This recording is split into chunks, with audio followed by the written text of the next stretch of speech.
Hello student, मैं एक बार फिर से आप सभी का स्वागत करता हूं अपने यूट्यूब चैनल डिप्लोमा लेक्चर में। तो कई स्टूडेंट्स की डिमांड थी कि सर रिवीजन क्लास करा दीजिए, प्रीवियस ईयर पेपर करवा दीजिए।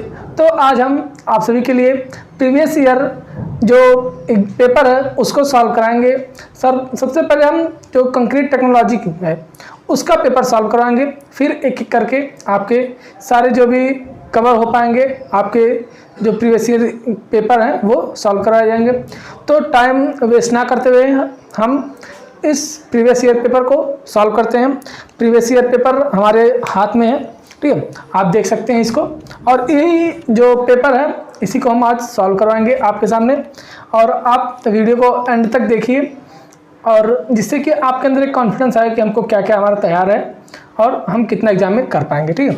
तो इसी प्रीवियस ईयर पेपर को हम आज सॉल्व करवाते हैं। तो जो इसमें पहला क्वेश्चन है, ठीक है, पहला क्वेश्चन क्या कह रहा है कि कंक्रीट एवं कंक्रीट टेक्नोलॉजी को संक्षिप्त में समझाइए, ठीक है। इंग्लिश वाले ध्यान दें, brief define concrete and concrete technology, ठीक है। मतलब कि कंक्रीट क्या होता है, कंक्रीट टेक्नोलॉजी क्या होता है, कंक्रीट टेक्नोलॉजी को हम क्यों पढ़ते हैं यहाँ पे, उनके बारे में संक्षिप्त जानकारी मतलब कि बतानी है। तो बहुत ज़्यादा आपको नहीं लिखना है पेपर में, जितना क्वेश्चन कह रहा है, जितना आपसे पूछा जा रहा है बस उतना ही आपको लिखना है। तो जैसे क्या कह रहा है कि कंक्रीट पूछ रहा है, ठीक है, क्या पूछ रहा है, कंक्रीट, ठीक है। तो कंक्रीट क्या होता है, जनरली कंक्रीट जो हमारा होता है इसमें क्या क्या होता है, सीमेंट, एग्रीगेट और प्लस वाटर, ये क्या होता है हमारा, ये तीनों मिलके जनरली क्या करते हैं, हमारे कंक्रीट का निर्माण करते हैं। क्या कंक्रीट का निर्माण करते हैं। तो आपको कंक्रीट में बस इतना ही लिखना है कि कंक्रीट क्या होता है, ठीक है। सीमेंट, सैंड, एग्रीगेट, कहीं कहीं आपको देखने को मिलेगा सीमेंट, सैंड, एग्रीगेट, ठीक है, और कहीं कहीं आपको देखने को मिलेगा सीमेंट, एग्रीगेट, सैंड, ठीक है। जो सैंड हमारा होता है वो जनरली एग्रीगेट ही होता है, इसलिए हम सीमेंट, एग्रीगेट और वाटर लिख देते हैं, ठीक है। सीमेंट, एग्रीगेट और वाटर इन दोनों का मिक्सचर जो होता है वो हमारा कंक्रीट होता है। कंक्रीट टेक्नोलॉजी जो होती है ये हमारी, पहले क्या करते थे हम, चूने का, मिट्टी का घर बनाते थे, लेकिन धीरे धीरे टेक्नोलॉजी हमारी बढ़ती गई तो हम वहाँ पे कंक्रीट का यूज़ करने लगे, फिर आरसीसी का यूज़ करने लगे। तो इन सब के बारे में आपको ब्रीफ में बस जानकारी लिख देनी है, 1 से 1.5 पेज लिख देना है बस, आपको बहुत ज़्यादा और इसमें नहीं लिखना है कंक्रीट में। और बाकी आप नोट्स से पढ़ लीजिए, आपको यहाँ पे बस ओवरव्यू दिया जाएगा कि किस प्रकार से आपको सॉल्व करना है और क्या क्या चीज़ें आपके जो एग्ज़ाम में हैं वो आ सकती हैं, ठीक है। तो ये क्या हुआ, पहला क्वेश्चन आपका कंक्रीट के बारे में कह रहा है, ये कंक्रीट के बारे में आपको थोड़ी सी जानकारी दे देनी है। नेक्स्ट क्वेश्चन जो आपका कह रहा है कि कंक्रीट के जो डिसएडवांटेजेस हैं, ठीक है, नुकसान जिसको हम बोलते हैं, वो क्या क्या हैं उनके बारे में लिखना है, ठीक है।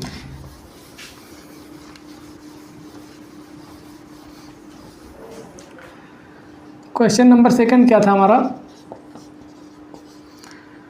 जो सेकंड क्वेश्चन हमारा एग्जाम में आया हुआ है, ठीक है, वो क्या है कि डिसएडवांटेजेस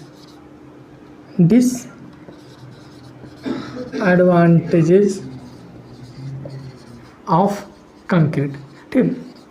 अब जाहिर सी बात है कोई भी चीज़ हम जब यूज करते हैं तो उसके लाभ होते हैं और हानि, दोनों तरह की उसमें मतलब कि दोनों हो सकते हैं, लाभ भी होते हैं, हानियाँ भी होती है। तो आपके जो एग्जाम में आया था पिछली बार वो क्या हानियाँ आई थी, क्या क्या हानि होती है, मतलब जब कंक्रीट का यूज़ करते हैं तो वहाँ पे क्या नुकसान होता है हमारा, क्या चीज़, ठीक है। तो क्या होता है, सबसे पहले इसको देख लेते हैं। तो इसको जब हम देखते हैं तो कंक्रीट जब यूज करते हैं, कंक्रीट में क्या होता है हमारा, पहली बात तो कंक्रीट जो होता है वो टेंशन में, ठीक है, जो टेंशन में होता है वो कमज़ोर होता है और कंप्रेशन में वो हाई होता है। यहाँ पे देखिए, अगर कंप्रेशन की बात करते हैं तो इसकी एडवांटेज हो गई, और अगर टेंशन की बात करते हैं तो इसका डिसएडवांटेज हो गया, ठीक है। तो क्या करता है, पहला क्या हो गया यहाँ पे कि टेंशन में ये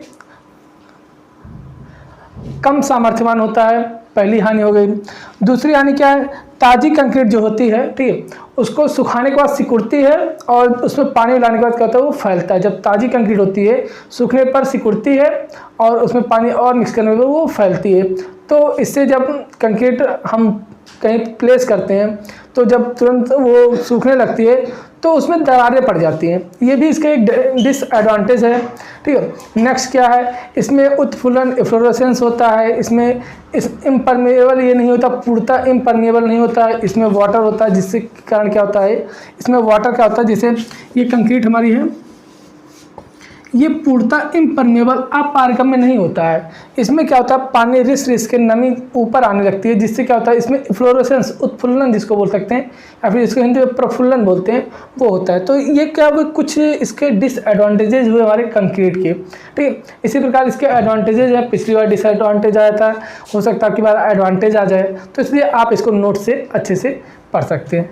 ठीक है, तो ये हुआ सेकेंड क्वेश्चन। ठीक है, इसमें टोटल 5 क्वेश्चन, ठीक है, कितने क्वेश्चंस आए हैं, टोटल 5 क्वेश्चंस आए हैं, और पांचों में 3-3 पार्ट हर एक क्वेश्चन में दिया गया है, और तीनों पार्ट में से 1-2 पार्ट सबका करना है आपको, एक पार्ट आपके लिए ऑप्शनल में है।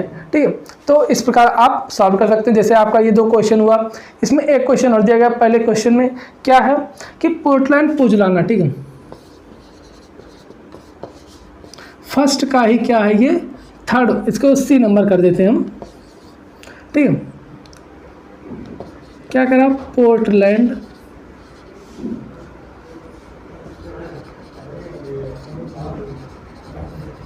पोजलाना सीमेंट।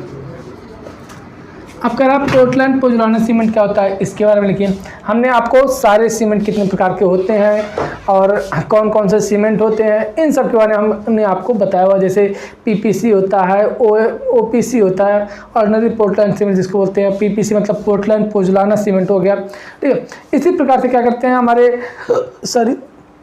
आरएचसी होते हैं, मतलब कि जिसको हम बोलते हैं रैपिड हार्डनिंग सीमेंट, क्यूएससी होता है, क्विक सेटिंग सीमेंट। तो क्या होता है, नॉर्मली जो हमारा सीमेंट होता है, कौन सा cement, ordinary Portland cement, ordinary Portland cement, ये हमारा नॉर्मल सीमेंट होता है, जिसमें सभी घटक एक निश्चित मात्रा में होते हैं। ठीक है, कौन घटक कितनी मात्रा में होते हैं, ये हमने आपको मेन जो लेक्चर है उसमें बताया हुआ है। अगर आप नोट्स लिए होंगे तो नोट्स में भी आप वहाँ से देख सकते हैं कि कौन कौन से घटक किस प्रकार से हमारे होते हैं। ठीक है, तो जब अगर हमें पोर्टलैंड पोजलाना सीमेंट का बारे में पूछ रहा है, तो हम वहाँ पे क्या लिखेंगे कि ओपीसी में जब हम जिप्सम की मात्रा को बढ़ाते हैं, या फिर कुछ ऐसे केमिकल्स जो होते हैं जिनको हम बढ़ाते हैं, उनसे क्या होता है, तो वहाँ पे हमारा पोर्टलैंड पोजलाना सीमेंट प्राप्त होता है। और पोर्टलैंड पोजलाना सीमेंट के बारे में और भी आप जानकारी लिख सकते हैं कि पोर्टलैंड पोजलाना सीमेंट हम कहाँ यूज़ करते हैं, कैसे बनता है, किस चीज़ की मात्रा को बढ़ाने पर बनता है। आप इसमें केमिकल कंपाउंड जो कंपोनेंट्स हैं उनके बारे में लिख सकते हैं, बस वहाँ पे जिप्सम की मात्रा थोड़ा सा बढ़ जाएगा। ठीक है, तो ये क्या हमारा पोर्टलैंड पोजलाना सीमेंट हो गया। इसी प्रकार आप लिख सकते हैं पोर्टलैंड पोजलाना सीमेंट के बारे में। सबसे पहले तो आप इसमें क्या करेंगे, ऑर्डिनरी पोर्टलैंड के बारे में लिखेंगे, ऑर्डिनरी सीमेंट ये होता है। फिर उसके बाद आप लिखेंगे कि जब हम ऑर्डिनरी सीमेंट पोर्टलैंड सीमेंट में क्या करते हैं, वो जिप्सम की मात्रा बढ़ा देते हैं, तो हमको पोर्टलैंड पोजलाना सीमेंट प्राप्त होता है। पोर्टलैंड पोजलाना सीमेंट का यूज हम जनरली कार्यों में नहीं यूज कर, जनरली जो हम कंस्ट्रक्शन वर्क करते हैं, इंजीनियरिंग कंस्ट्रक्शन वर्क करते हैं, वहाँ पे हम पोर्टलैंड पोजलाना सीमेंट का यूज़ करते हैं, और नहीं तो ऐसे हम अपने घर में क्या करते हैं, ओपीसी का यूज़ कर लेते हैं। ठीक है, तो इस प्रकार से आप आधे पेज एक पेज लिख सकते हैं। बहुत ज़्यादा इसमें आपको लिखना उतना ही है जितना आपसे पूछा जाए। अब पोर्टलैंड के बारे में पूछ रहा है तो आप इसमें पोर्टलैंड के बारे में लिखिए, ना कि क्विक सेटिंग सीमेंट के बारे में लिख दीजिए उसमें, फिर रैपिड हार्डनिंग सीमेंट, इन सब के बारे में आपको वहाँ पे नहीं लिखना है, बस पोर्टलैंड के बारे में ही आपको लिखना है। ठीक है, तो ये हुआ हमारा फाइनली पहला क्वेश्चन कंप्लीट हुआ, जिसमें हमको केवल चैप्टर नंबर 1 से आप देखेंगे, अगर आप सिलेबस देखेंगे तो चैप्टर नंबर 1 से ही पूरा क्वेश्चंस आया हुआ है। इसमें जो क्वेश्चन नंबर 1 है, इसमें आपका चैप्टर 1 से जो आपका इंट्रोडक्शन है, और फिर इसके बाद क्या है, इंग्रेडिएंट्स है, यहाँ से ही आपके ये क्वेश्चंस आए हुए हैं, तीनों क्वेश्चंस। ठीक है, नेक्स्ट क्वेश्चन आपका क्या है, क्वेश्चन नंबर 2 में पार्ट फर्स्ट में क्या पहला क्वेश्चन क्या है, पार्ट फर्स्ट कहता है कि एग्रीगेट की ग्रेडिंग से आप क्या समझते हैं। ठीक है, एग्रीगेट की ग्रेडिंग से आप क्या समझते हैं, या क्यों आवश्यक है कि समुच्चय को ठीक से वर्गीकृत किया जाना चाहिए। इंग्लिश वाले सुन ले, क्या कह रहा है कि what do you understand from grading of aggregate, why it is necessary that aggregate should be poorly graded, ठीक है, या प्रॉपरली ग्रेडेड करना क्यों आवश्यक है, क्यों ग्रेड इसका किया जाना चाहिए। पहले तो पूछा कि एग्रीगेट की जो ग्रेडिंग होती है वो होता क्या है, फिर इसको पूछा क्यों प्रॉपरली इसको ग्रेड किया जाना चाहिए, ठीक है। तो इसके बारे में अब हम देखते हैं, ठीक है। तो जो हमारा यहाँ पे एग्रीगेट की ग्रेडिंग पूछ रहा है, ना कि कंक्रीट की ग्रेडिंग पूछ रहा है, ठीक है। कंक्रीट की ग्रेडिंग अलग है, एग्रीगेट की ग्रेडिंग अलग है। एग्रीगेट की जो ग्रेडिंग होती है इसको 4 जोन में डिवाइड किया गया, ठीक है। Zone first, zone second, zone third और जोन फोर्थ, ठीक है। इन 4 जोन में डिवाइड किया गया है एग्रीगेट को ग्रेड में बांटने के लिए, ठीक है। जैसे हमारा क्या होगा कि कुछ हमारे, जैसे हमारे पास एग्रीगेट है, ठीक है, साइज के आधार पे इसको हम कई ग्रेडों में डिवाइड करते हैं। जैसे हमारा हमने आपको बताया था किसी फाइन एग्रीगेट और कोर्स एग्रीगेट, ठीक है, और ऑल इन मिक्स एग्रीगेट, ठीक है। 3 प्रकार के हमने आपको जनरली जो हमने आपको बताया था साइज के बेसिस पे वो फाइन एग्रीगेट और फिर कोर्स एग्रीगेट होते हैं। लेकिन अगर उसी में एक देखते हैं तो ऑल इन मिक्स एग्रीगेट भी हमारा आ जाता है। तो ऑल इन मिक्स का एग्रीगेट क्या होता है, जिसमें हम सभी प्रकार के ग्रेड, सभी साइज के ग्रेड लगभग थोड़ी बहुत मात्रा में मिले रहते हैं। तो ये हमारा फाइन एग्रीगेट जो होता है उनको 4 ग्रेडों में डिवाइड किया गया है। जैसे 4.75 जो हमारा फाइन एग्रीगेट होता है वो 4.75 mm से कम की होता है, ठीक है, साइज का होता है हमारा फाइन एग्रीगेट। और 4.75 mm से अधिक के जो साइज के होते हमारे उसको हम कोर्स एग्रीगेट बोल देते हैं, ठीक है। तो 4.75 एग्रीगेट, तो इसको 4 पार्ट में, 4 मतलब कि क्या कहते हैं कि 4 जोन में डिवाइड किया गया। इसको आप बुक से पढ़ सकते हैं, ठीक है। यहाँ पे ग्रेडिंग बताना उतना संभव नहीं, जैसे यहाँ पे अब हम आपको साइज बता सकते हैं, जैसे 4.75, 2.36, 1.18, फिर ये हो गया 600 माइक्रॉन, 300 माइक्रॉन और 150 माइक्रॉन, ठीक है, 75 माइक्रॉन। इस तरह से क्या होता है हमारे सारे साइज ऑफ एग्रीगेट है और इनको 4 जोन में डिवाइड किया गया है। आप वहाँ पे देख सकते हैं जोन फर्स्ट में 100% क्यूमुलेटिव परसेंटेज यहाँ पे लिखा जाता है, ठीक है। जोन में जो होता है ये क्यूमुलेटिव परसेंटेज लिखा जाता है। तो ये क्या हुआ हमारे ग्रेडिंग ऑफ जोन की, मतलब कि सॉरी ग्रेडिंग ऑफ एग्रीगेट की बात हुई। अब कह रहा कि इसको डिवाइड करना क्यों ज़रूरी है, क्यों इसको किया जाना आवश्यक है। तो उसकी बात जब हम करते हैं तो जैसे क्या होता है, हम एक ही, जैसे जो हमारा है कि 4.75 mm की जो एग्रीगेट है इसको हम सभी जगह नहीं यूज कर सकते हैं, ठीक है। हर कार्य के लिए इसको नहीं यूज कर सकते हैं। जैसे हमारा कहीं कुछ काम हो रहा, जैसे हमें जो होती है ना कि अलग अलग जगह पे अलग अलग प्रकार की जो एग्रीगेट होती है हमको उसकी आवश्यकता पड़ती है। तो इसीलिए इसको कई जोन में डिवाइड किया गया, कई ग्रेड में डिवाइड किया गया। ग्रेड के हिसाब से हमको पता चल जाता है। जैसे क्या हुआ, जब आपको कहीं आप काम एग्जीक्यूट करवाने जा रहे हैं, कोई वर्क एग्जीक्यूट आपको करवाना है, तो वहाँ पे आपको स्पेसिफाइड किया जाता है कि आपको इस ग्रेड की एग्रीगेट यूज़ करनी है। तो आपको साइज़ नहीं बताया जाएगा, ठीक है, आपको ग्रेड बता दिया जाएगा कि इस ग्रेड की आपको एग्रीगेट यूज़ करनी है। तो आप वहाँ से क्या करेंगे, आप टेबल उठाएंगे जो आईएस कोड दिया रहता है। आईएस कोड में आप देखेंगे कि इस ग्रेड की कंक्रीट है तो इसमें इतना परसेंटेज ये ग्रेड, इस साइज़ के ग्रेड लगेंगे, इतना परसेंटेज इस साइज़ के ग्रेड लगेंगे, ठीक है।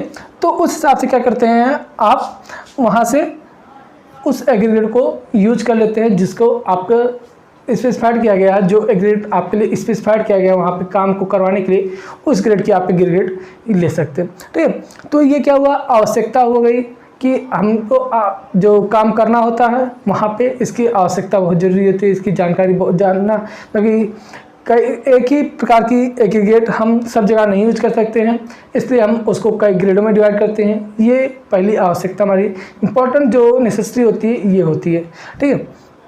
तो ये क्या बात हुई हमारी जो ग्रेडिंग ऑफ एग्रीगेट की बात हो गई, ठीक है। नेक्स्ट क्वेश्चन क्या है, कंक्रीट के घन सामर्थ्य, ठीक है। क्यूब टेस्ट ऑफ कंक्रीट की बात कर रहा है। क्यूब टेस्ट ऑफ कंक्रीट हमने आपको 1 बार 2 बार नहीं 3 बार लगभग, हमने मेन बाइक्स में जब हमने आपको बता रहे थे तो वहाँ पे लगभग 3 बार बताया जा चुका है, ठीक है। नेक्स्ट क्या है, कंक्रीट के घन सामर्थ्य, ठीक है, cube strength of. Next question जो हमारा इसका पार्ट भी जो है क्यूब स्ट्रेंथ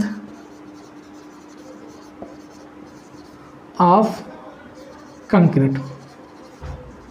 इसमें क्या करते हैं, 150 इंटू 150 इंटू 150 mm का एक ब्लॉक लेते हैं घन, ठीक है, घन लेते हैं और उसमें क्या करते हैं कम से कम 6-9 ऐसे ही घन लेते हैं। फिर उसमें कंक्रीट को भर लेते हैं।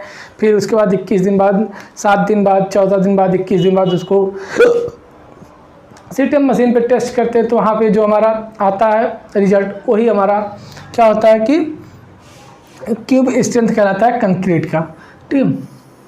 तो ये क्या बात हुई, क्यूब स्ट्रेंथ ऑफ कंक्रीट। आप इसको मेन बैच में या फिर हमारे नोट्स से अच्छे से पढ़ सकते हैं। यहाँ पे बस आपको बताया जाए कि किस प्रकार से आपके क्वेश्चंस आते हैं और आपको कौन कौन से क्वेश्चंस आपके लिए इंपॉर्टेंट है, ये भी अभी आपको बताया जाएगा, ठीक है। तो अभी तो आपको क्वेश्चन जो आया हुआ उसको बताया जा रहा है कि क्या क्या होते हैं। बस जैसे पूरा अगर एक एक क्वेश्चन अच्छे से सॉल्व करवाएंगे तो आप बहुत लंबी क्लास हो जाएगी।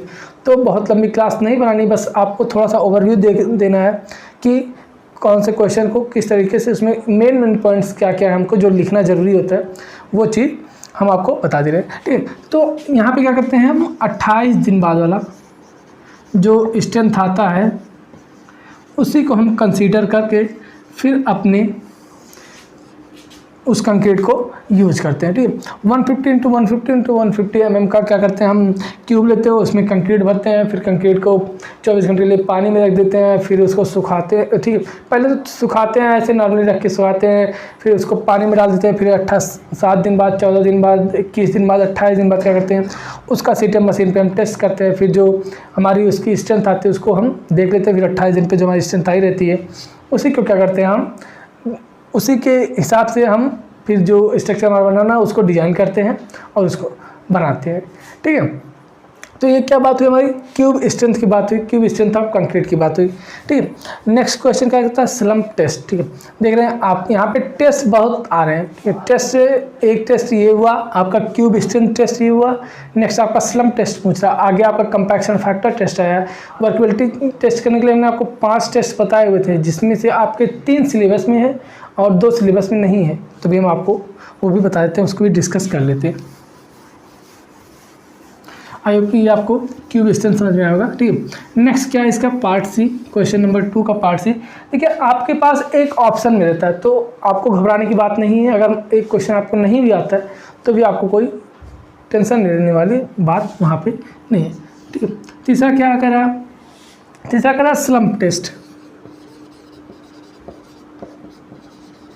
जिसको हम अवपात परीक्षण बोलते हैं हिंदी में, अवपात परीक्षण। इसमें हमने जो आपको एपरेटस बताया था, उपकरण जो बताया था, उसकी बात कर लेते हैं। तो सबसे पहले एक कोन था हमारे पास, उसकी साइज कितना थी,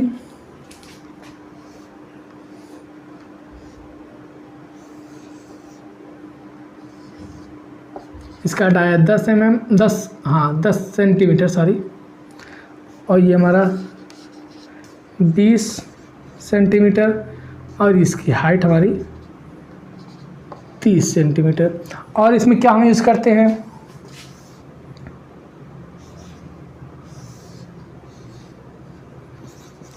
(600 mm लंबी रॉड होती है, 16 mm डाया का।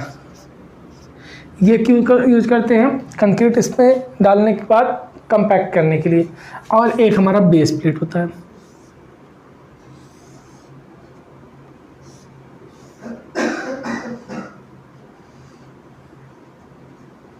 ठीक। बेस प्लेट 2 mm थिक ये होता है, 2 mm थिक होता है ये हमारा बेस प्लेट। बेस प्लेट पे क्या करते हैं हम इसको रखते हैं। अब इसका थोड़ा सा प्रोसीजर देख लेते हैं, ठीक है। ये डायमेंशन आपको याद रखना जरूरी है। जब भी आपको आपके एग्जाम में आता है, ये फिगर बना के आप डायमेंशन लिख सकते हैं। यहाँ पे हैंडल लगा होता है, आप हैंडल भी बना सकते हैं, ठीक है। ये कुछ इस तरह से हैंडल लगा होता है, इसको पकड़ के उठाने के लिए। आप क्या करते हैं, इसमें सबसे पहले क्या करते हैं, 4 लेयर में हम कंक्रीट को डालते हैं, ठीक है। उसके बाद 25-25 बार क्या करते हैं हम, इस जो टेम्पिंग रॉड हमारा होता है, इसको हम टेम्पिंग रॉड बोलते हैं, टेम्पिंग रॉड। ये बेस प्लेट,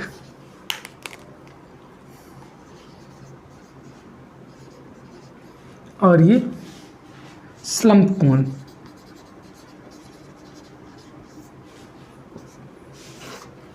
ठीक है, ये 3 इंस्ट्रूमेंट इसमें यूज होते हैं।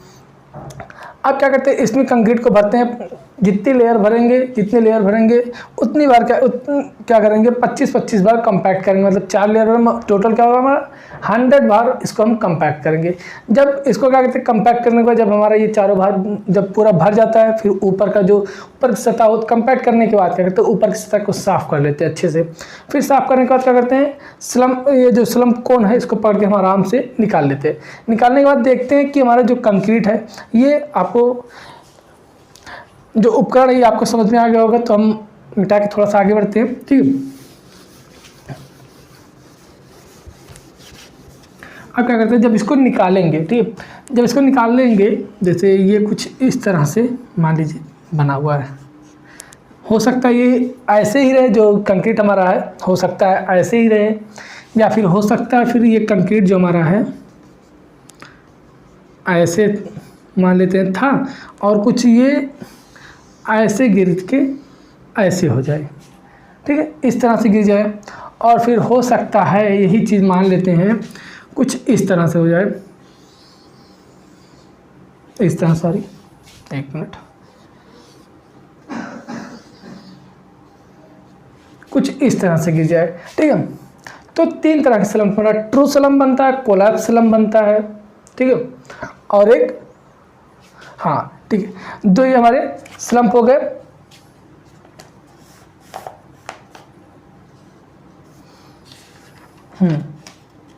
ठीक है, क्या होता है कि ये 3 प्रकार से हमारे बनते हैं, कोलैप्स हो गया, ट्रू हो गया। हम इसी ट्रू स्लम्प को ही देखते हैं। जब क्या होता है, हमारा पानी क्या होता है, जब पानी की मात्रा अधिक होगी तो क्या होगा, ये कोलैप्स हो जाएगा, पूरा गिर जाएगा, ढह जाएगा। जैसे क्या हमारा कंक्रीट है, कंक्रीट में अगर पानी की मात्रा अधिक है तो क्या होगा, वो बहने लगता है, तो वहाँ पे कोलैप्स हो जाता है। तो उसको हम जब अगर उस तरह की कुछ आती है रीडिंग हमारी, तो उसको हम यूज नहीं करते।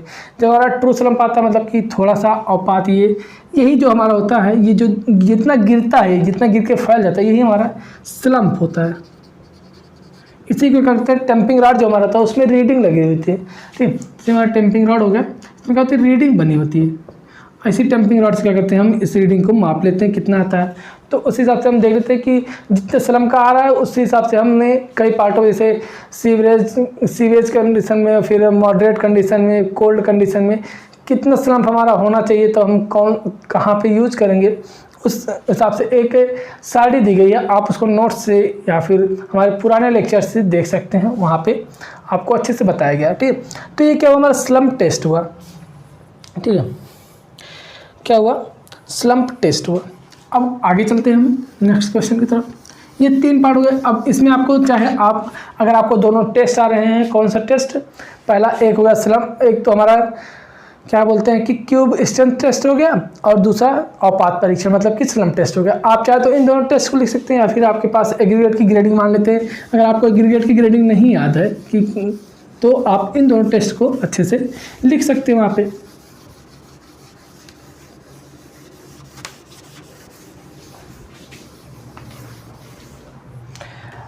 ये हमारा हुआ दूसरा क्वेश्चन। ठीक है, मतलब कि 6 क्वेश्चन में से आपको 4 क्वेश्चन यहाँ पे करना हुआ।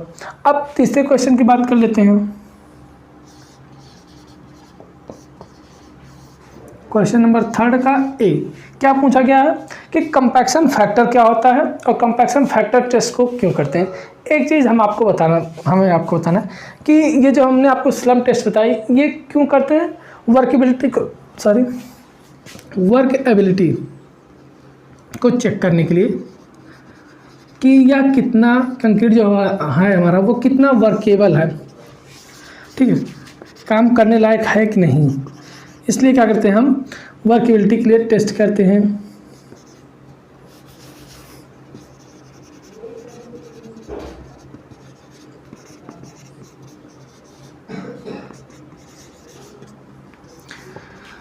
स्लम्प टेस्ट पहला हो गया, दूसरा कंपैक्शन फैक्टर हो गया, तीसरा वीबी कंसिस्टोमीटर हो गया, वीबी कंसिस्टोमीटर,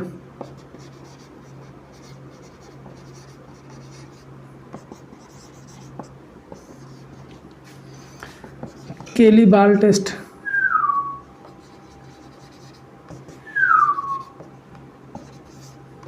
और एक लास्ट जो हमारा आता है वो क्या आता है, वो स्लम्प टेस्ट हो गया, कंपैक्शन फैक्टर टेस्ट हो गया, वीवी कंसिस्टोमीटर और केलीवाल टेस्ट 4 हो गया। और एक हमारा आता है इसी में कि 1 मिनट हम चेक कर लेते हैं।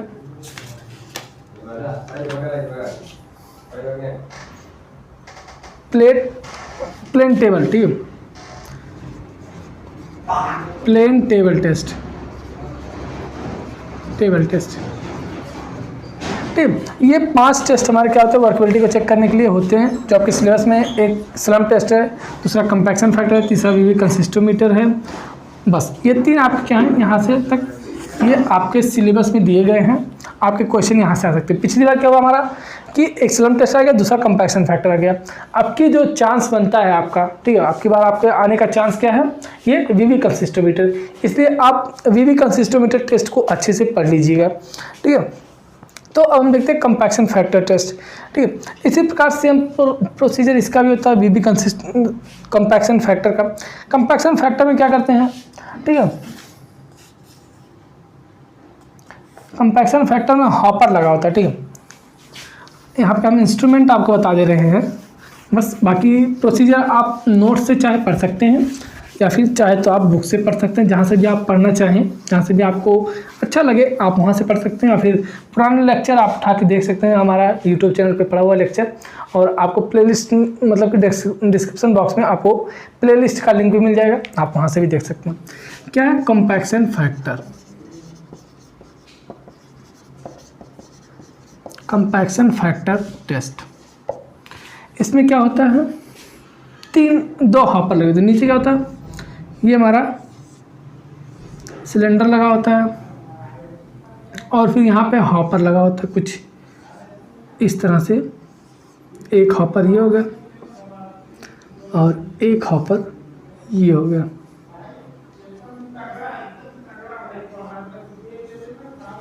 इस तरह से हमारा होता है, ठीक है। यहाँ पे क्या होता है, ढक्कन लगा होता है, इसको आप यहाँ से पकड़ खींचेंगे तो ये खुल जाता है। ये से यहाँ पे भी होता है, आप इसको पकड़ खींचते हैं तो ये खुल जाता है, ठीक है। इसका आप डायमेंशन आप देख सकते हैं, ठीक है। ये 230 होता है और ये 208 होता है और ये भी ये 153 शायद आप देख सकते हैं। हमें इधर नहीं आ रहा तो आप इसको डायमेंशन देख सकते हैं, ठीक है। सॉरी, हाँ, ये 153 ये सिलेंडर का डाया होता है, इसका हमें याद नहीं, आप इसको देख सकते हैं। ये इस तरह क्या होता है, ये 2 हॉपर इसमें लगे थे, एक हॉपर ये हो गया, एक हॉपर ये हो गया और ये हमारे नीचे सिलेंडर लगा होता है, ठीक है। इसमें स्लम्प टेस्ट हमने आपको किया, वहाँ से स्लम्प ज्ञात कर, इसमें भी क्या करेंगे हम स्लम्प ज्ञात करते हैं।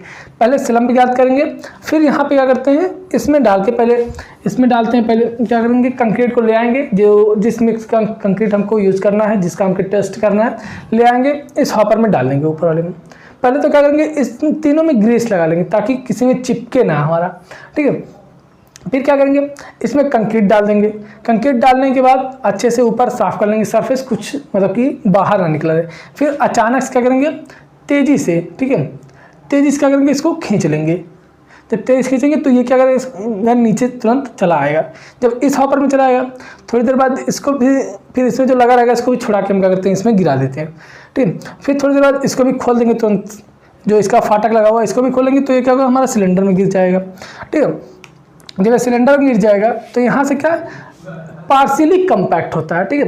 यहाँ पे क्या होता है, पार्शियली कंपैक्ट होता है। और एक जब स्लम्प टेस्ट हम करेंगे तो वहाँ पे क्या होगा, फुल्ली कंपैक्ट होगा। वहाँ यहाँ पे केवल ऐसे कंपैक्ट नहीं कर रहे हैं, जंपिंग रॉड का यूज़ यहाँ पे नहीं कर रहे हैं, तो यहाँ पे पार्शियली कंपैक्ट होता है, वहाँ पे स्लम्प टेस्ट में फुल्ली कंपैक्ट होता है। तो इन दोनों का जो रेशियो मारता है वही कंपैक्शन फैक्टर कहलाता है, ठीक है। आप यही देखेंगे कंपैक्शन फैक्टर क्या होता है कि जो फुल्ली कंपैक्टेड अपॉन में पार्शियली कंपैक्टेड जो हमारा होता है वही हमारा कंपैक्शन फैक्टर होता है। और यहीं से जो हमारा वैल्यू आता है, इन दोनों की जो वैल्यू आती है वही हमारा कंपैक्शन फैक्टर टेस्ट की वैल्यू हो जाती है। उसी हिसाब से क्या करते हैं, उसी बेसिस पे हम क्या करते हैं, जो अपना होता है कि एक आपके जो IS कोड दिया गया है उसमें दिया गया कि इतना अगर कंपैक्शन फैक्टर आया तो आप यहाँ पे यूज़ करेंगे, मतलब कि मॉडरेट कंडीशन में यूज़ करेंगे, कोल्ड कंडीशन में यूज़ करेंगे, जहाँ भी आपको जैसे यूज़ करना है आप यूज़ कर सकते हैं, ठीक है। तो ये क्या हुआ, प्रोसीजर कुछ आपको समझ में आया होगा, ठीक है। नेक्स्ट क्वेश्चन आपका क्या है उसको देख लेते हैं। नियंत्रण कंक्रीट से क्या अभिप्राय है, ठीक है।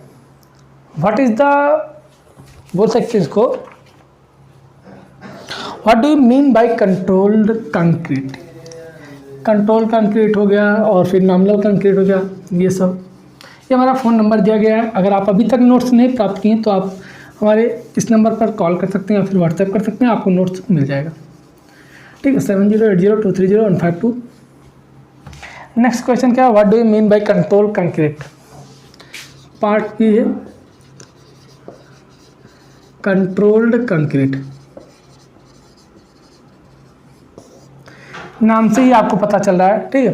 कंट्रोल मतलब नियंत्रण कंक्रीट, ऐसी कंक्रीट जिनको हम खुद से नियंत्रित कर सकते हैं, खुद से मिक्स करते हैं, खुद से बनाते हैं कि हमको इस पोर्शन का कंक्रीट चाहिए तो हम इतना इतना इसको मिला के बनाएंगे, ठीक है।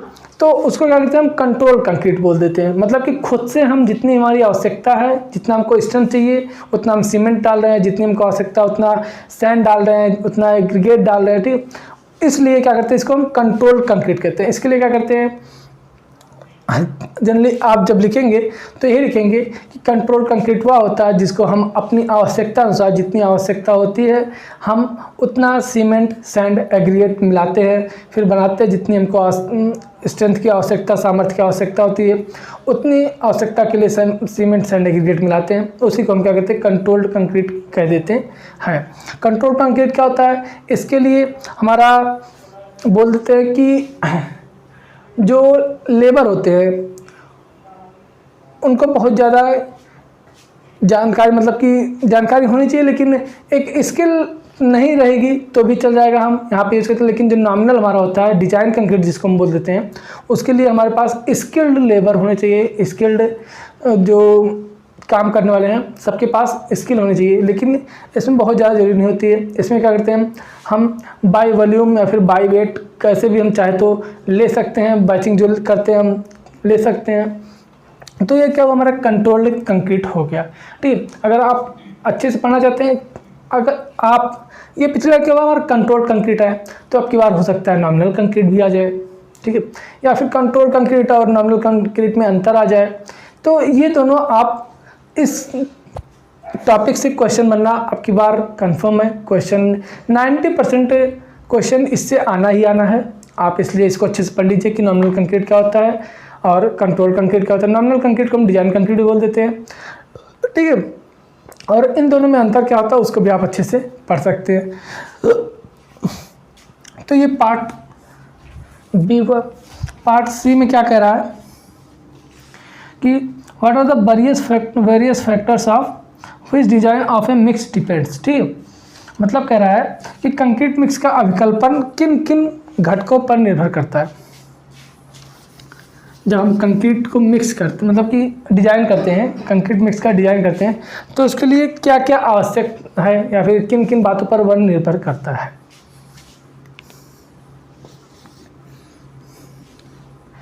क्या बोल रहा है, हाँ, design of a mix.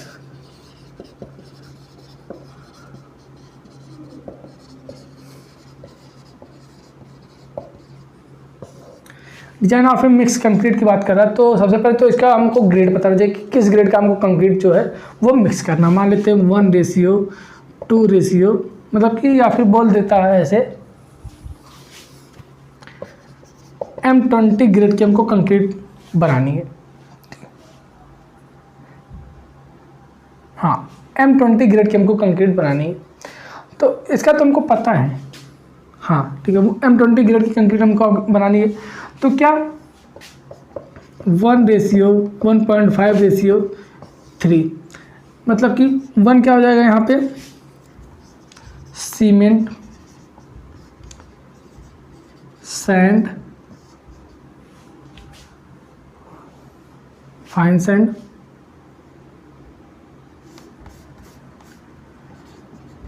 Fine aggregate coarse aggregate, ठीक है। ये हमारा इसका मतलब ये होता है कि इतना सीमेंट लेना है, इतना फाइन एग्रीगेट लेना है, इतना कोर्स एग्रीगेट लेना है, ठीक है। तो ये क्या होता है कि हमको पता होना चाहिए कि किस ग्रेड की हमको कंक्रीट मिक्स करना है, किस ग्रेड का हमको कंक्रीट बनाना है, इनके बारे में हमको जानना होता है, ठीक है। तो जैसे कि ये M20 यहाँ पे आपको दिया गया है, तो M20 का जो हमारा मिक्स होता है वो कितना होता है,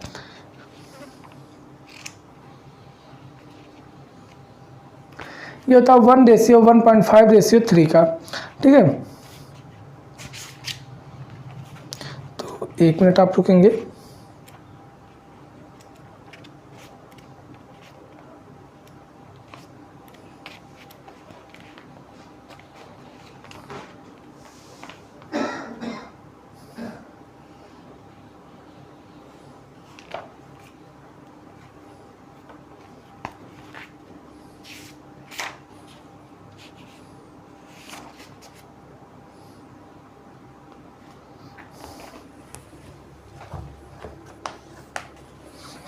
हाँ, तो हम क्या बता रहे थे कि ये सबसे पहले तो हमको ये पता होना चाहिए कि किस ग्रेड का जो हमको कंक्रीट है यूज करना है, वो हमको हमारे पास ग्रेड होनी चाहिए।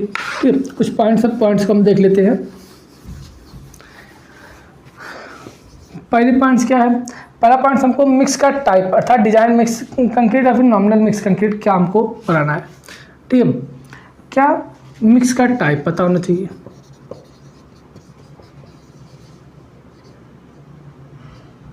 ठीक है, नेक्स्ट ग्रेड पता होना चाहिए। तीसरा हमको क्या, मिलावे का अधिकतम नॉमिनल साइज जो एग्रीगेट हम यूज कर रहे हैं उसकी मैक्सिमम साइज पता होनी चाहिए। फोर्थ नंबर क्या है, फोर्थ हमको सीमेंट का प्रकार मतलब टाइप ऑफ सीमेंट, किस टाइप ऑफ सीमेंट हमारे कई प्रकार के होते हैं, तो उनमें से कौन सी टाइप का सीमेंट आपको यूज़ करना, ये कुछ बातें हैं और भी हैं। जैसे हमारे पास वर्केबिलिटी पता होनी चाहिए, वर्केबिलिटी, और फिर कंक्रीट को पोर करने की विधि पता होनी चाहिए। ठीक है, इसी प्रकार से आपके और भी पॉइंट्स है, आप इसको अच्छे से पढ़ सकते हैं। इन बातों पर क्या कहता है, डिजाइन ऑफ मिक्स कंक्रीट हमारा निर्भर करता है कि ये चीज़ बातें हमारी होनी चाहिए। इन बातों को की आवश्यकता हमको पड़ती है जब हम किसी कंक्रीट को हम डिज़ाइन करते हैं, किसी मिक्स कंक्रीट को हम डिज़ाइन करते हैं, तो वहाँ पे इन सब बातों की हमको आवश्यकता पड़ती है। ठीक है, तो ये हमारा हुआ नेक्स्ट क्वेश्चन नंबर 3। ठीक है, अब हमने क्वेश्चन नंबर 4 देख लेते हैं। क्वेश्चन नंबर 4 में क्या आया हुआ है,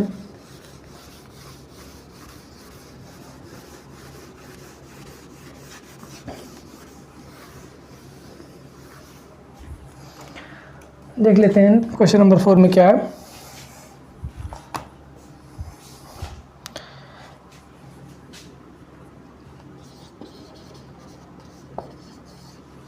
कह रहा है कि आयतन समूहन की अपेक्षा से भार समूहन कैसे लाभकारी है। मतलब कि हम बैचिंग, यहाँ पे बैचिंग की बात कर रहा है। ठीक है, सबसे पहले जान लेते हैं बैचिंग क्या होता है।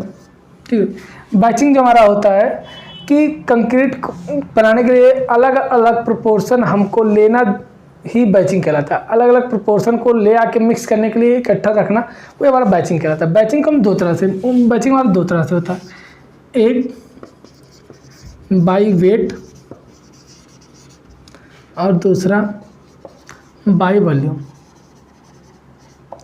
बाई वेट और बाई वॉल्यूम मतलब कि भारानुसार और यहाँ पे आयतन अनुसार।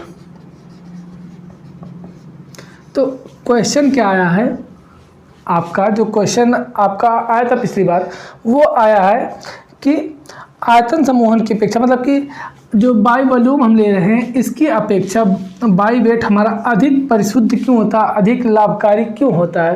ठीक है, तो इसकी बात, बाई वॉल्यूम क्या करते हैं हम, बाई वॉल्यूम जब लेते हैं और बाई वेट लेते हैं, जब हम इंजीनियरिंग कार्य कहीं पे करते हैं, जब हम जाके जैसे कोई बड़ा बिल्डिंग बनाओ, कोई सरकारी गवर्नमेंट बिल्डिंग बनानी हुई, वहाँ पे इंजीनियर्स काम कर रहे हैं, तो वहाँ पे हम भार अनुसार लेते हैं, ठीक है, कि इतना वेट हमको सीमेंट लेना है, इतना केजी सीमेंट लेना है, इतना केजी एग्रीगेट लेना है, इतना केजी सैंड लेना है, इतना केजी पानी लेना है, तो उस हिसाब से वहाँ पे हम लेते हैं। लेकिन जब हम अपना घर कंस्ट्रक्ट करवाते हैं, जब आप अपने घर पे कंस्ट्रक्ट करवाते होंगे तो वहाँ पे देखते होंगे आयतन अनुसार लेते हैं, ठीक है। बाई वॉल्यूम के लिए क्या होता है, जैसे आप जब क्या कहते हैं बालू खरीदने जाते होंगे कहीं पे, तो वहाँ पे कहते होंगे कि इतने स्क्वायर फीट बालू है, इतने स्क्वायर फीट हमारा मोरंग आ रहा है, तो वहाँ पे क्या कर रहे हैं हम बाई वॉल्यूम ले रहे हैं, ना कि बाई वेट। तो ऐसे ही आप जब काम कराते तो वहाँ पे इतने क्यूबिक मीटर का ये बना हुआ है, ठीक है, इतने क्यूबिक मीटर हमने एग्रीगेट लिया, इतने क्यूबिक मीटर हमने सीमेंट लिया और इतने क्यूबिक मीटर हमने पानी लिया, तो इसी इतने लीटर हमने पानी लिया, ठीक। तो वहाँ पे क्या कहते हैं हम बाई वॉल्यूम में हमारा थोड़ा सा एरर आ सकता है, लेकिन वहीं पे जब हम बात करते हैं बाई वेट की तो हमारा एक्यूरेट होता है कि इतना ही हमको वेट लेना है। बाई वॉल्यूम में क्या होता है हमारा कम ज़्यादा भी हो सकता है, एयर उसमें आ गए तो वहाँ पे हमारा एरर आ सकता है, लेकिन बाई वेट में हमारा एरर नहीं आ सकता है, ठीक है। बाई वॉल्यूम में यहाँ पे क्या करते हैं हम जो बड़े बड़े रोड़ी गिट्टी आ जाते हैं वहाँ पे निकाल सकते हैं वेट में, लेकिन वॉल्यूम में हम नहीं निकाल सकते। इससे क्या होता है जो हमारा बाई वेट होता है, ठीक है, ये अधिक लाभकारी होता है बाई वॉल्यूम से, ठीक है। यहाँ पे आपको कंपैरिजन करना है, बस कंपेयर करना है कि बाई वॉल्यूम और बाई वेट में कंपेयर करना है, बस वही आपको लिख देना है कि जैसे आप चाहे तो पहले बाई वेट लिख दीजिए फिर बाई वॉल्यूम लिख दीजिए, या फिर आप चाहे तो एग्जाम में पहले एक बाई वेट का कॉलम बना लीजिए और एक इधर बाई वॉल्यूम का कॉलम बना लीजिए, और यहाँ पे कई पॉइंट ऐसे पॉइंट करके लिख डालिए। तो आपको ज़्यादा नहीं, आपको 6-7 पॉइंट्स लिख देने हैं, आपके नंबर पूरे आपको मिल जाएंगे, ठीक है। तो ये हुआ हमारा बाई वेट और बाई वॉल्यूम, मतलब कि आयतन समूहन की अपेक्षा से भार समूहन कैसे लाभकारी है, ये हुआ। अब नेक्स्ट क्वेश्चन देख लेते हैं।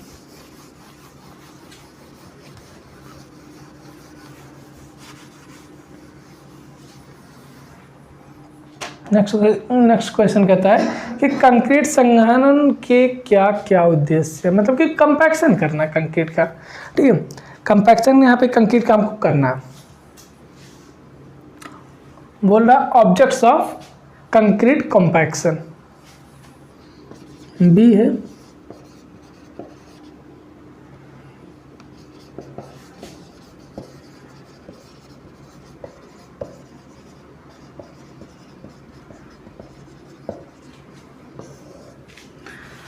सबसे पहले वाइड्स को दूर करना,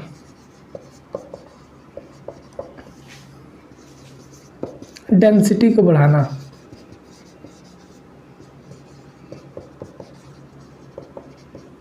ये सब उद्देश्य हैं।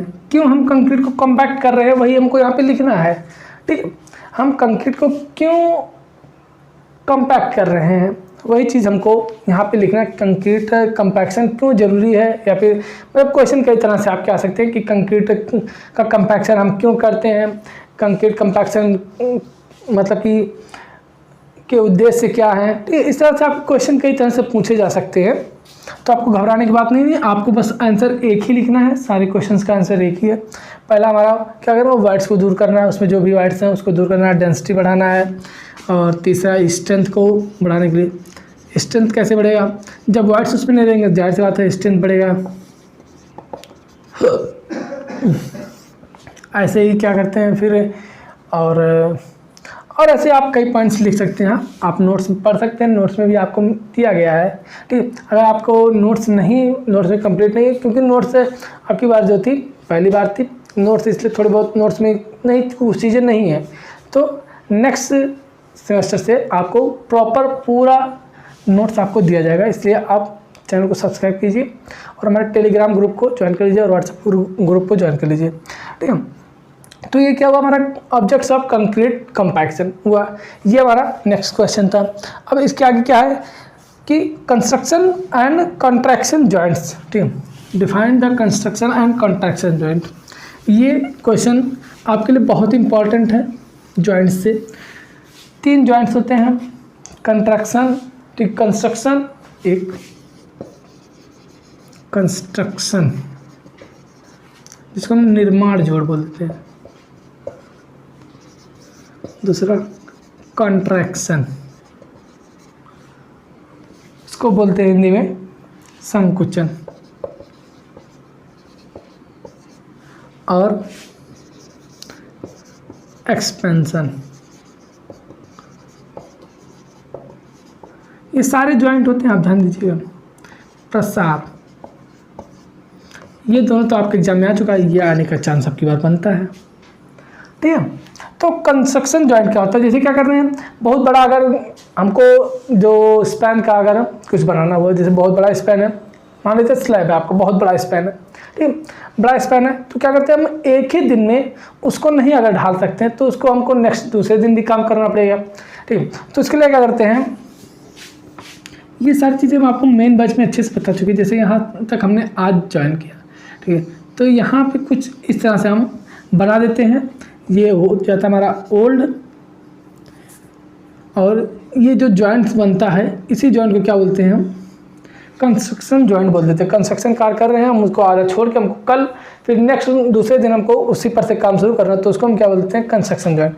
इसी प्रकार से कंट्रैक्शन जॉइंट, कंट्रैक्शन जॉइंट क्या होता है, जैसे मान लेते हैं आपका स्लैब बना हुआ है, ठीक है, ऑलरेडी स्लैब आपका बन चुका है और आपके स्लैब में कहीं पे दरार आ गई, ठीक है, उस दरार को भरने पर, ठीक, जैसे आपका ये स्लैब बना हुआ है और यहाँ पे कुछ इस तरह से आपकी दरार आ गई, और अब इसमें आपका देखेंगे तो एक यहाँ पे जॉइंट बन जाएगा। जब यहाँ पे कंक्रीट हम भरेंगे तो क्या होगा, यहाँ पे एक जॉइंट बन जाएगा, ठीक है। जब जॉइंट बन जाएगा तो क्या करेंगे हम, इसमें इसी को क्या बोलते हैं हम, कॉन्ट्रैक्शन जॉइंट हम बोल देते हैं, ठीक है। ये वो हमारा कंस्ट्रक्शन जॉइंट और कंट्रैक्शन जॉइंट, इसको आप अच्छे से और पढ़ के और लिख सकते हैं, ठीक है। अब नेक्स्ट क्वेश्चन देख लेते हैं, पांचवा क्वेश्चन जो कि हमारा है। नेक्स्ट जो पांचवा क्वेश्चन क्या कह रहा है देखते हैं, ठीक है। क्वेश्चन नंबर 5, क्वेश्चन नंबर 5 में पहला क्वेश्चन क्या कह रहा है कि तराई क्यूरिंग को परिभाषित कीजिए तथा तराई करने की कौन कौन सी विधियां हैं, ठीक, इनको देखना, ठीक। क्यूरिंग क्या होता है, जनरली जब हम घर को बनाते हैं तो घर को बनाने के लिए क्या करते हैं हम, घर को बनाने के बाद हम उसकी तराई करते हैं ताकि वो अच्छे से स्ट्रेंथ गेन कर सके, उसका हाइड्रेशन हो सके और वो अच्छे से मतलब कि अपनी स्ट्रेंथ को गेन कर सके, इसलिए हम क्या करते हैं, क्यूरिंग करते हैं। क्यूरिंग करने की कई विधियां हैं। सबसे पहली विधि क्या है, कंक्रीट कार को छायादार बनाना, ठीक है। जहाँ पे हम कंक्रीट कार किए हैं उसको अगर हम छायादार बनाते हैं कि वहाँ पे धूप नहीं लगती है मान लेते, तो वो हमारा एक विधि हो गई, मतलब कि कंक्रीट क्यूरिंग यहाँ पे लिखते हैं, ठीक। मेथड्स ऑफ क्यूरिंग क्या, सबसे पहले तो उसको छायादार बना देते हैं, जहाँ पे हम काम को कर रहे हैं, ठीक है, उसको छायादार बनाना। जो काम हो चुका जिसकी क्यूरिंग हम करनी है उसको हम अगर छायादार बनाते हैं, उसको मतलब कि वहाँ पे धूप नहीं लगती है, तो वो भी एक तरह से हमारा क्यूरिंग करना होता है। नेक्स्ट क्या होता है, सतहों को जूट आदि से क्या करना, ढक देना। जूट जो हमारा होता है, जूट मतलब क्या हो जाता है, हिंदी में बोलते हैं कवरिंग सरफेस विद हेजन, ठीक है। हेजन मतलब कि जूट से उसको ढक देना। नेक्स्ट क्या है, टाट आदि से क्या करना, उसको ढकना। जूट क्या करते हैं, भिगो देते हैं, उसके बाद उसके ऊपर रख देते हैं। इसी प्रकार से टाट को भी क्या करते हैं, भिगो के फिर जहाँ पे हमको क्यूरिंग करना उसके ऊपर बिछा देते हैं। नेक्स्ट क्या है, पानी का छिड़काव करते हैं। चलिए जो आप देखते होंगे घरों में कि पानी का छिड़काव करके ही किया जाता है क्यूरिंग, ठीक है। एक मशीन आती है उसी से, या फिर पानी जैसे आप बाल्टी और जग लेके क्या करते हैं, क्यूरिंग करते हैं। ये हमारा हो गया। फिर नेक्स्ट कौन सी विधि है, ठीक है। ये सब क्यूरिंग के मेथड्स हम बता रहे हैं, ठीक है। इनके बारे में आप अंदर इसके बारे में लिख सकते हैं, ठीक। नेक्स्ट क्या है, पानी का छिड़काव हो गया, ऊपर से पानी को भर के, जैसे क्या हुआ, आपको स्लैब आपने कास्ट कराया है, तो स्लैब कास्ट कराने का स्लैब की अगर आपको क्या करना है, क्यूरिंग करनी है, तो आप उसको क्या करेंगे, पानी भर देते हैं, ठीक। चारों तरफ से एक वो लाइन बना के, मतलब ताकि पानी बाहर ना जाए, उसमें पानी भर देते हैं तो भी आपकी क्यूरिंग हो जाती है। नेक्स्ट क्या है, कंक्रीट को गीले घास फूस या फिर गीली मिट्टी से ढकना। गीली मिट्टी से ढक देते हैं या फिर घास फूस उस पर डाल के उसको गीला कर देते हैं, ठीक। तो इसी तरह से कई विधि है क्यूरिंग करने की, तो आप उसको बुक से अच्छे से पढ़ सकते हैं, ठीक है। ठीक है। तो आई होप कि ये क्वेश्चन आपको समझ में आएगा।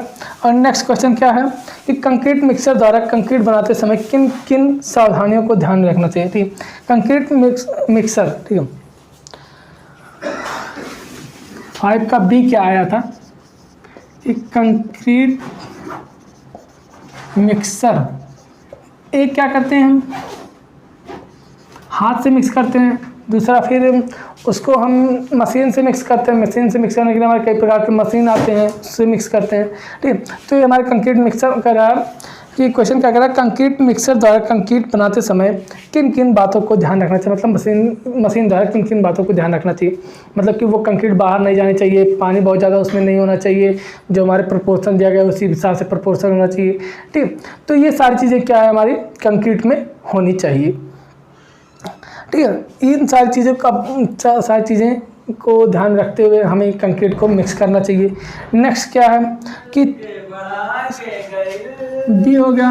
अब सी क्या है, सी देख लेते हैं कि त्वरक मिश्रण एवं प्रवेशक मिश्रण के बारे में लिखिए। मतलब हिंदी में क्या, इंग्लिश में क्या हो जाएगा, एयर इंट्रेनिंग तथा एक्सिलरेटिंग एडमिक्सचर्स के बारे में। एडमिक्सचर से क्वेश्चन है ये, एयर इंट्रेनिंग और दूसरा एक्सिलरेटर ये हमारे मिश्रण वो क्या कहते हैं एडमिक्सचर्स होते हैं। एयर इंट्रेनिंग केयर के लिए क्या करते हैं, जैसे जनरली जब रोड बनाते हैं रोड में हमको क्या करना है कि जैसे जनरली तो हम वाइड्स को दूर करते हैं, लेकिन कभी कभी ऐसी कंडीशंस आ जाती हैं कि हमको वाइड्स उसमें बनाने पड़ते हैं। जब उसमें वाइड्स बनाने पड़ते हैं तो वहाँ पे हम एयर इंट्रेनिंग एजेंट्स आते हैं। एयर इंट्रेनिंग एजेंट्स आप मार्केट में जाएंगे वहाँ पे आपको मिल जाएगा, एयर इंट्रेनिंग एजेंट्स मांगेंगे तो वहाँ पे आपको मिल जाएगा। तो उसमें क्या करते हैं कंक्रीट में हम एयर इंट्रेनिंग एजेंट्स डाल देते हैं, जिससे उसमें वाइड्स बढ़ जाते हैं। ठीक है, तो ये हमारे हो गए एयर इंट्रेनिंग। नेक्स्ट क्या है एक्सीलरेटर, मतलब कि मंदक। ठीक है, सॉरी त्वरक। ठीक है, क्या त्वरक मिश्रण, जैसे क्या हुआ हमको कंक्रीट को जल्दी जमाना है, कंक्रीट हमारे जमने रही है उसको जल्दी जमाना है, तो क्या करते हैं उसमें एक्सीलरेटर, कुछ हमारे ऐसे केमिकल्स आते हैं जो एक्सीलरेटर का काम करते हैं, तो उनको जब हम मिला देते हैं तो वो कंक्रीट हमारी जल्दी जमना शुरू हो जाती है। जैसे हमको कहीं काम करना हुआ जल में, कहीं अंडर वाटर काम करना हुआ, तो वहाँ पे क्या करते हैं जल्दी हम एक्सीलरेटर का यूज़ करते हैं। रिटार्डर वाला होता है, रिटार्डर जैसे हमको कहीं दूर ले जाकर काम करना हुआ, मंदक जिसको बोलते हैं। ठीक है, जब दूर ले जाकर काम कर रहा हो तो हमको ये चाहिए कि जल्दी वो जमे ना, जब तक हमारा काम ना पूरा, जब तक वो उसको साइड पे हम ना ले जाके डाल दें तब तक वो जमना नहीं चाहिए। उसके लिए क्या करते हैं हम रिटार्डर मिलाते हैं, रिटार्डर। ठीक है, तो ये क्या हुआ आपका यहाँ पे कंक्रीट टेक्नोलॉजी का जो प्रीवियस ईयर पेपर था वो ख़त्म होता है। इसी हिसाब से आप अच्छे से सारी चीज़ें पढ़ लीजिए। ठीक है, तो कुछ आपको यहाँ पे क्वेश्चन हमने आपको बताया जो आपके लिए बहुत ही इम्पॉर्टेंट है, और आई होप कि आप सभी को सारी चीज़ समझ में आई होंगी, सेक्वेंस वाइज एक करके समझ में आया होगा। तो आज के लिए बस इतना रखते हैं हम, और देखते हैं अगर टाइम मिलता है तो आपके जो स्ट्रक्चरल मैकेनिक्स सोम का सब्जेक्ट्स है उसका भी प्रीवियस ईयर का क्वेश्चन पेपर सॉल्व कराया जाएगा, और आपके आयुष सर बिल्डिंग कंस्ट्रक्शन का सॉल्व करवाएंगे, और अगर टाइम मिलता है तो आपका HHM का भी सॉल्व करवाया जाएगा। ठीक है, तो आप अच्छे से अपनी तैयारी कीजिए। अगर वीडियो आपको पसंद आए तो वीडियो को लाइक कीजिए, चैनल पर नए चैनल को सब्सक्राइब कीजिए। मिलते हैं आपसे नेक्स्ट वीडियो में, तब तक के लिए धन्यवाद, थैंक यू।